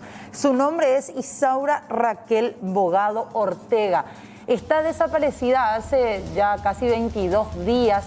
El pasado 13 de abril era que ella salía de su vivienda en la zona de Isla Bogado, Luque, y desde allí su madre ya no supo nada de ella. Ella salió el día martes 13 para ir a buscar sus máquinas para hacer tatuajes a domicilio y jamás llegó al local. ¿A dónde tenía que irse ella? Al local que es del señor Orlando Sánchez, que está en Ñembú. Y el local está detrás mismo del supermercado Super 6, detrás mismo está el local. Ahora, no, el señor Orlando en ningún momento le vio ese día, ya no supo nada de ella, no respondió. No le vio, nadie le vio. Le llamábamos y ya daba apagado su teléfono porque ella ni llevó su cargador. Y entonces ya nos pusimos a buscar por nuestra cuenta toda la zona de Ñemby, toda la zona de Fernando La Mora, toda la zona de San Lorenzo. Hicimos un rastrillaje, todo lo que es Villamorra también. Carlos Antonio López fue secuestrada por una señora que prostituye jóvenes. ¿De dónde salió esa información, doña? Porque nosotros nos íbamos mostrándole la foto a las personas que se iban caminando por ese lugar. Y nos decían de que sí estaba con esa señora, que es una morena y que tiene acento brasilero. Y todo el tiempo estaba custodiada por un muchacho que es mujer, teñido de rubio. Yo me fui en la comisaría de trata de personas, hice otra vez mi denuncia allí y después recibí una llamada 1:30 de parte de una señora que vio por un canal, le describí, o sea, así mismo como ella es, pero con una ropa ya, vamos a decirle, color verde, una chomba color verde, una blusa, una remerita color gris y una carterita así, que ella no usa carterita, que usa así tipo entre el cuello y el brazo. Eso fue en Mariano Roque Alonso. En Mariano, enfrente de la municipalidad de Mariano Roque Alonso. Doña, último para cerrar, vos te vas a ir mañana a declarar porque nos decían en la fiscalía que el problema era que muchos datos no tenían también porque no podían hacerte la declaración. Sí, me pidieron otra vez para irme mañana porque yo el día 29 no pude irme. Porque le estaba buscando todavía a mi hija. Y entonces para mañana me citaron. Nos decía esta mujer, la madre de Isaura Abogado, que tiene que ir a declarar mañana ante la unidad de la fiscal Mirta Ortiz, quien está tras los detalles de esta investigación. Hasta el momento no se tienen imágenes, reportes, informes que se han solicitado a varias instituciones. Es por eso que no se puede avanzar en la investigación. Este hecho data, según referencias de la propia denunciante, progenitora de la desaparecida, que el hecho había ocurrido ya en el 13 de abril del corriente año. Ella realiza la denuncia en fecha 14 de los corrientes de abril respectivamente, y en fecha 16 de abril del año en curso, acá en TRAE, el departamento de mesa de entrada a esta unidad, ya que me encontraba de turno, y en base a ello, ni bien he recepcionado la respectiva denuncia, he librado una búsqueda de localización a los efectos de lograr con el paradero de la desaparecida. Esta circunstancia es plenamente conocida por la denunciante, en cuyo poder obra una copia simple, respectivamente. Así también es loable mencionar que en ese día esta unidad fiscal se encontraba de turno y ante ese acontecimiento había peticionado a la madre aguardar a los efectos de obtener ya la manifestación de la misma, pero creo que esta situación ella no fue considerada por la misma y ha entendido que este Ministerio Público no ha querido tomarle la manifestación. Ante este criterio ustedes sabrán que el Ministerio Público, cuando se encuentra de turno, evidentemente existen plazos procesales que se deben cumplir con las aprehensiones respectivas. Es así que una vez finiquitada estas diligencias, la asistente ha salido al encuentro de la denunciante, madre de la desaparecida. Sin embargo, dicho propósito no pudo ser efectivizado. O sea, ella no declaró, la mamá de Isaura no declaró para dar algunos detalles sobre su hija. No declaró debido al abandono de este recinto fiscal por su persona. Esto se fue, exacto. Esa circunstancia obra acá a través través de acta respectivo que ha sido labrada por esta representación pública, específicamente por la asistente quien entiende en la causa. En base a eso, este Ministerio Público ha realizado, además del oficio de búsqueda y localización, el informe a las telefonías respectivas en lo que hace al número telefónico que ha sido enunciado por la propia progenitora. Así también hemos librado oficios a la Comisaría Jurisdiccional 46 de Isla Abogado y así también a la de Ñemby a los efectos de recabar indicios que pudieran enervar y coadyuvar a esta representación pública en lo que hace a los indicios de la desaparición. ¿Por qué se pide a la comisaría de Ñemby también informe? Y mire, solamente es en base a la manifestación radicada en su oportunidad por parte de la progenitora, en donde menciona que su hija desaparecida se había constituido supuestamente a un domicilio ubicado en dicha jurisdicción. Es por ello que hemos peticionado eso y quiero aclarar que efectivamente este Ministerio Fiscal no cuenta con el domicilio específico a los efectos de ir y considerar quién es la persona ocupante de dicha localidad. Es por esa mención que este Ministerio Público, en reiteradas ocasiones, como ustedes pudieron observar en el cuaderno de investigación, ha pretendido lograr la deposición de la progenitora. Sin embargo, hasta la fecha dicha diligencia se torna infructuosa. ¿Para cuándo fue llamada a declarar otra vez la madre? Para el 29 de abril.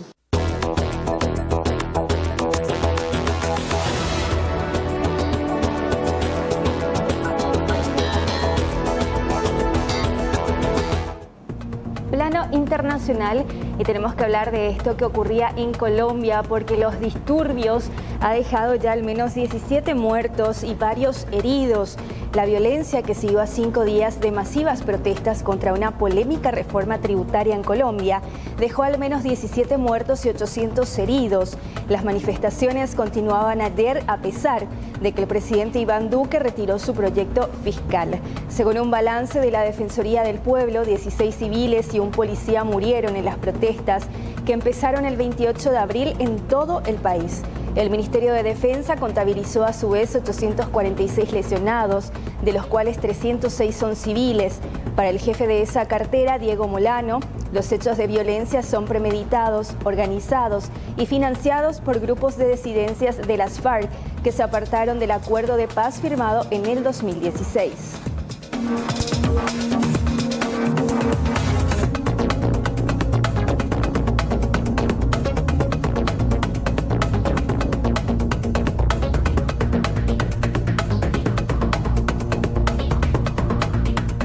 Y siguiendo en el plano internacional, tenemos que hablar de este ataque que ocurrió el día de hoy en Brasil. Un joven de 18 años mató con un machete al menos 5 personas, 3 niños y 2 adultos en una escuela de Santa Catarina en Brasil. El sospechoso, quien además dejó a otras 2 personas heridas en el ataque a profesores y alumnos, se encuentra internado en un hospital local, según informaron las fuentes oficiales brasileras.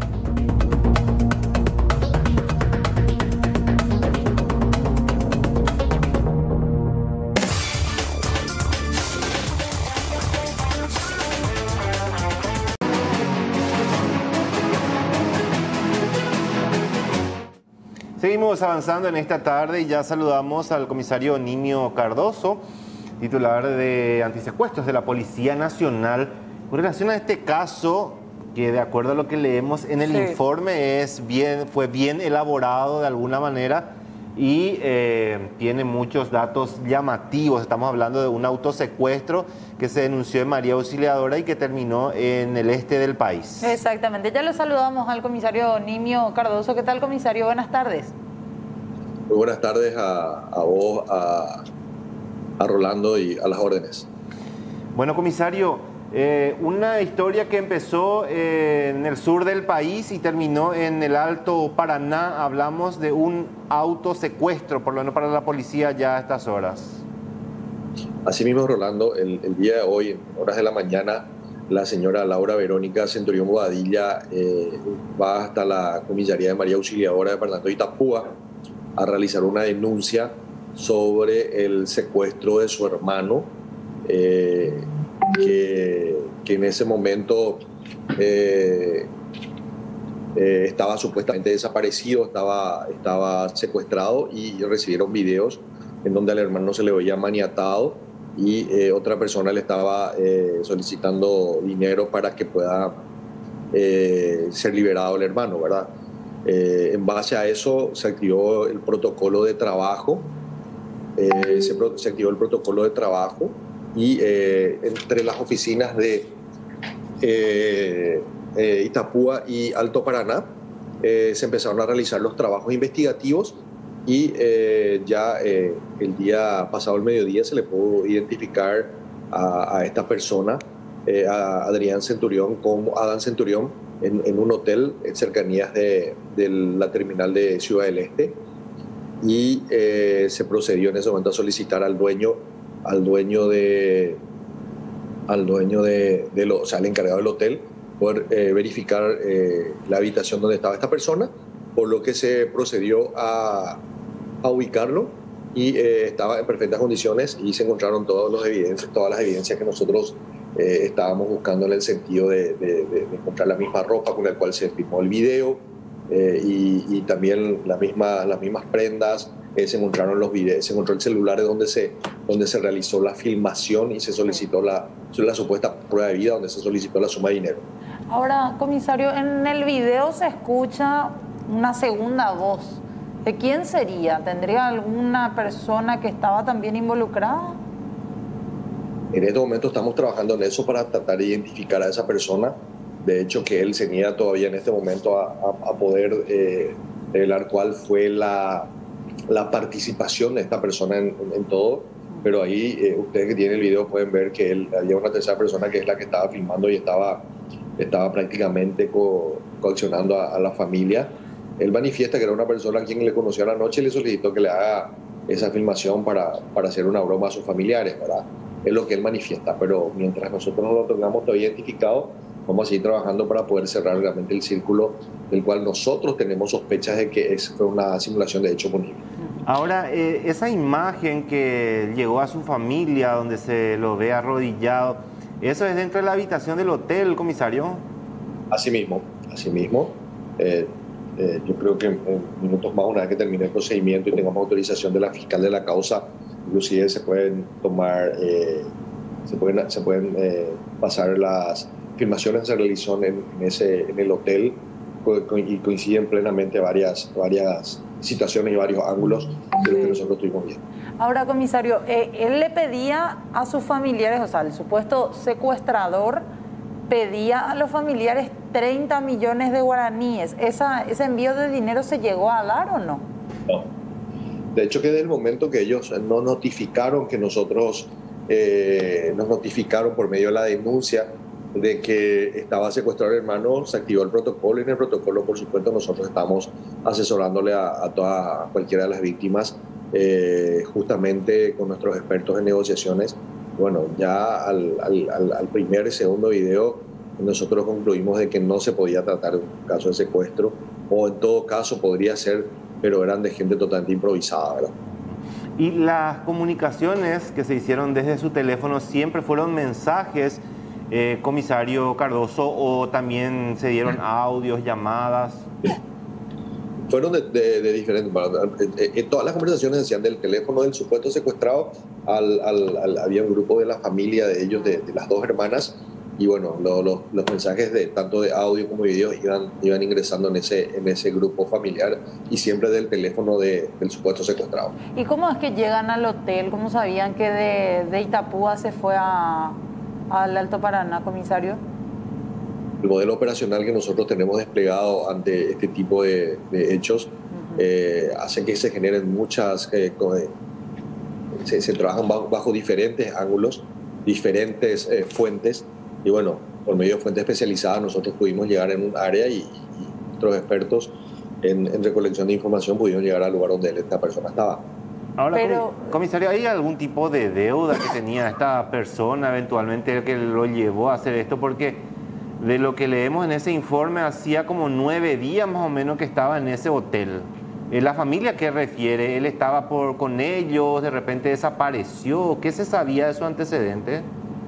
Lo que manifiestan los familiares, que no es la primera vez que él llama sobre supuestos problemas con la ley. A veces dice de que tiene problemas, o sea, manifiesta tener problemas con policías o cae en una barrera, y siempre hay el pedido de dinero para sus hermanas que tratan siempre de ayudarle a él, ¿verdad? Solo que esta es la primera vez que él simula un caso de secuestro. O sea, ya tenemos antecedentes dentro de ellos que él utiliza este tipo de argumentos. Cuando él no tiene plata, utiliza este tipo de engaños para que le puedan estar ayudando. Aparte también, es una persona que hasta ahora no sabemos cuál es una fuente de ingreso directo que tiene él. Así que, bueno, viajar de Ciudad del Este, tiene una pareja en Ciudad del Este, en Alto Paraná, tiene también una pareja en Alto Paraná y en Itapúa. Y bueno, él está prácticamente entre los dos departamentos. Sí. Bueno, comisario, te agradecemos mucho por compartir esta tarde con nosotros y por los datos también, muy amable como siempre.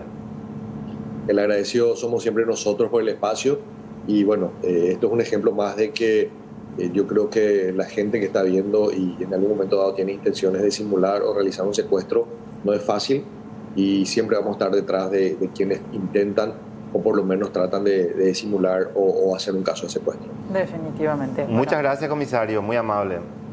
Muchas gracias a ustedes. Bueno, qué situación, Fernanda, Sí, a tener en cuenta, porque generalmente siempre se llega cuando se hace este tipo de hechos, la policía siempre termina llegando o descubriendo lo que hay por detrás. Claro, y hay todo un proceso ahora que él va a tener que seguir por haber simulado su secuestro. Cambiamos de tema, vamos rápidamente con Raúl Bogarín nuevamente. ¿Qué tal, Raúl? ¿Qué tal, Fernanda, Rolando y a todos los televidentes? Nos encontramos aquí nosotros con Emilio Villasboa, el joven, quien sufrió un percance, fíjense en las imágenes de circuito cerrado del pasado sábado en la Traschaco. El conductor que le chocó se dio a la fuga. Contanos qué fue lo que exactamente pasó. Vos venías de algún lado. ¿Qué tal? Buenas tardes. Sí, buenas tardes. Yo estaba viniendo a la casa de mi novia, era el sábado feriado, a las 7 de la tarde aproximadamente estaba viniendo en el carril izquierdo. Luego yo llego al semáforo de la Traschaco, como se ve en el video, y una camioneta que creemos que es una Isuzu Trooper, año ya 84, modelo vieja, una cuadrada, me choca de atrás, y entonces yo me voy y por el auto de enfrente, ya reventando mi auto y ya el del tercero. ¿Qué fue lo que te dijo el otro a quien vos le chocaste? Sí, primeramente él pensó que fue mi culpa, que yo no frené, que no le vi, pero luego le expliqué que a mí atrás me agarraron. Vimos y ella, ya, gracias a Dios, él no me inculpó en ningún momento, no dijo que fue mi culpa, que yo no frené ni nada de eso. Y luego ya hablamos ahí y ya no pasó más eso. O sea, él se dio cuenta de que no fue mi culpa y ya terminó todo ahí. Hicimos la declaración en la comisaría y ya terminó ahí. ¿Me presentaste denuncia en contra de esta persona? De la camioneta, que huyó. En este caso no sabemos quién es. Tenemos ahí por los videos cómo era la camioneta y demás, pero todavía no sabemos quién es la persona. ¿Tu auto sufrió grandes daños? Sí, muchos daños sufrió de la parte trasera y delantera, y también le agarré al auto enfrente, que también es un gasto de ambas partes, de la otra familia como nosotros también. ¿Cuánto aproximadamente de gasto llevaría tu automóvil? Y 8 millones aproximadamente. 8 millones. Lo que pedí es que por lo menos se acerque para resarcir esos daños. Sí, y también y por todo el daño que causó tanto como a mí y también a la familia que estaba enfrente mío. Como había en el vehículo enfrente, habían dos criaturas que estaban durmiendo en la parte trasera que capaz sufrieron algunos daños también porque se reasustaron y cosas así, sí, psicológicamente, por decirlo de esa manera. Que eran criaturas. Hasta ahora nada se sabe del paradero de este conductor. No. Yo pregunté en redes sociales, subí videos, subí así para que me ayuden y hasta ahora todavía no. Incluso se quedó una parte de la marca del vehículo en tu rodado. Así mismo, de la marca Isuzu, de ahí sacamos algunas fotos y estamos subiendo en redes para que las personas puedan ayudarnos. Bueno, ojalá que pueda venir para poder ayudarte con lo económico. Ojalá, eso es lo que queremos. Bueno, muchas gracias. A usted. Ahí está Emilio Villasboa, entonces, con relación a este percance, impresionante las imágenes de circuito cerrado que captó el momento de este triple choque. Primeramente este vehículo que impactó contra el vehículo de Emilio y Emilio posteriormente a otro, ya para darse a la fuga este conductor, compañeros. Bueno, gracias Raúl por este contacto. Hasta luego. Hasta luego. 4 de la tarde, 46 minutos, ya parte final de Tarde Noticias, tiempo de establecer una breve pausa. Ya venimos. En esta lucha contra la pandemia, la responsabilidad es de todos y lo más importante es mantener ese distanciamiento físico, el lavado permanente de las manos y por supuesto también el uso correcto de tapabocas. Y si presenta síntomas, quédese en su casa y evite contagiar a más gente.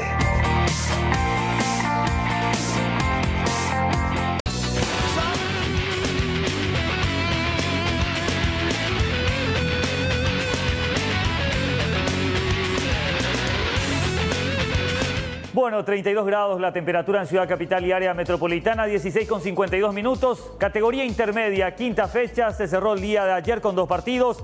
En el Adrián Jara, allí en Tapetuyá, en la ciudad de Luque, Guaraní de Trinidad del departamento de Itapúa agudiza la crisis de General Díaz, que tiene 5 partidos disputados, igual cantidad de derrotas. Una crisis de resultados tremenda, va a pique realmente el equipo que hasta la temporada anterior militaba en la primera división del fútbol paraguayo. Aníbal González, el primero, minuto 15. Aníbal López González, el primero para el equipo de Trinidad.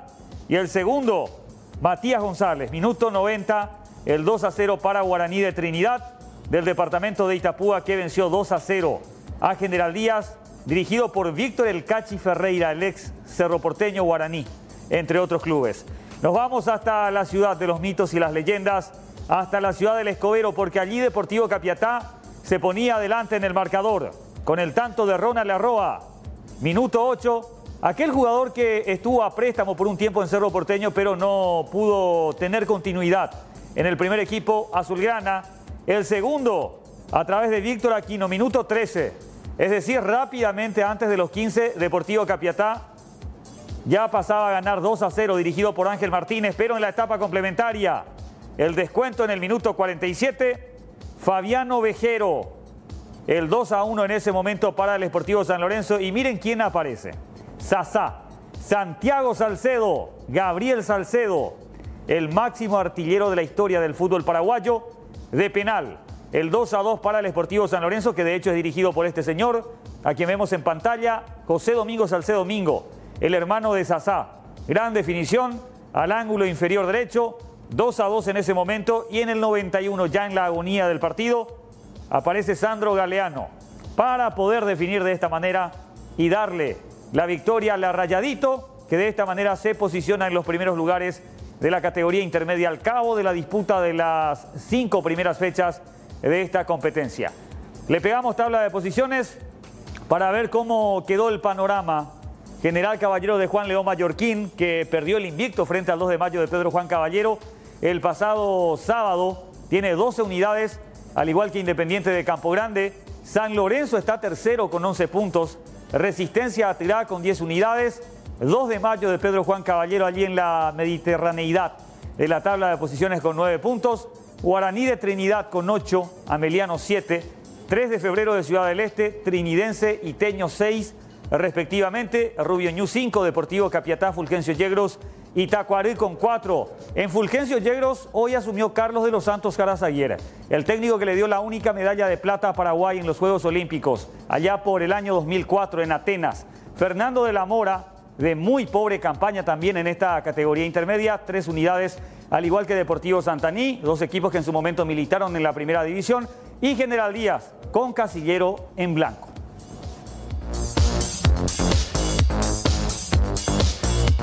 Bueno, jornada de Copa Libertadores de América, 18-15 horas en el Mineirao Cerro Porteño. Va a estar visitando al Atlético Mineiro de Brasil, Grupo H de la Copa Libertadores. Rememoramos los buenos antecedentes del Ciclón frente a este equipo. En el año 2019, fase de grupos de visitante, Fernando Jubero era el técnico de Cerro Porteño y Diego Churín. En el minuto 78 le daba a Cerro Porteño la única conversión del partido para la victoria del Ciclón. Centro de Santiago Arzamendia. En ese equipo estaba Hernán Novik, el uruguayo, varios que hoy ya no figuran. Cureí Ruiz, por ejemplo, lo veíamos también allí en la celebración. El centro de Arzamendia y de atropellada Diego Churín para aquella victoria de Cerro Porteño en el Mineirao frente al Atlético Mineiro. En Brasil, de 28 presentaciones en copas internacionales, tiene 4 victorias. El Ciclón de Barrio Obrero jugando en tierras brasileñas. La revancha aquí en la Nueva Olla Monumental fue goleada de 4-1 de Cerro Porteño. Coste que Ricardo Oliveira anotaba el primero para el equipo brasileño en los primeros minutos del compromiso y después volteó la historia Cerro Porteño de una manera ciclónica, contundente. Marcos Acosta Rojas de tiro libre, el empate y después este golazo de Federico El Pachi Carrizo, la devolución de Matías Villasanti y desde fuera del área. El Pachi anotaba que hoy está anunciado en el equipo titular Víctor El Topo Cáceres. Hoy en día en 12 de octubre de Itagua anotaba el tercero en un intervalo de 5 minutos. Creo que Cerro Porteño había convertido 3 goles en aquella ocasión y después Federico Larribey, Joaquín Larribey, el cuarto, 4-1 la victoria del Cerro Porteño y con este partido el Ciclón había avanzado a la fase de octavos de final de esa Copa Libertadores de América, edición 2009, cuando en cuartos de final quedó eliminado en manos de River Plate de Argentina. Bloque olímpico a continuación, ya se van proyectando también las candidaturas de cara al futuro. Berlín y Tel Aviv para 1936 apuntan a ser las sedes del evento.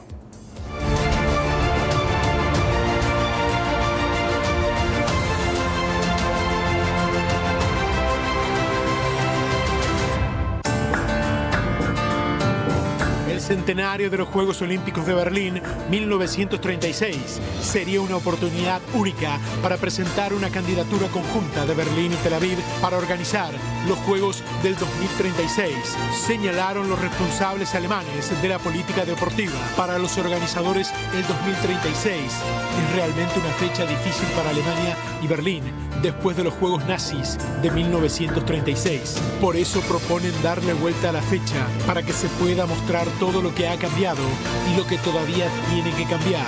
Entonces, ¿por qué no marcar un hito completamente nuevo y fuerte de paz y reconciliación? Una señal que no suprima la referencia histórica, sino que asuma la responsabilidad que de ella se deriva. Se preguntan los autores de la propuesta.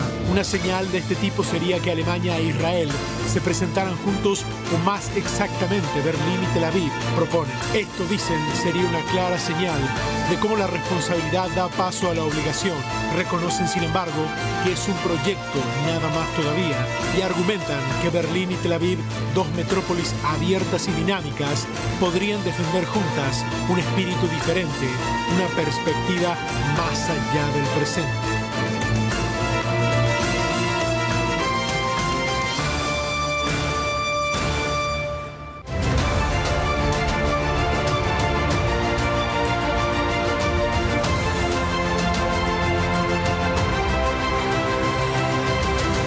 Puntualmente 5 de la tarde, vamos cerrando ya tarde de noticias, nos reencontramos mañana. Exactamente, se viene la lluvia. Aparentemente, vamos a ver si meteorología acierta esta vez o no. Ya vienen los doctores para el Noticiero Central. Hasta mañana.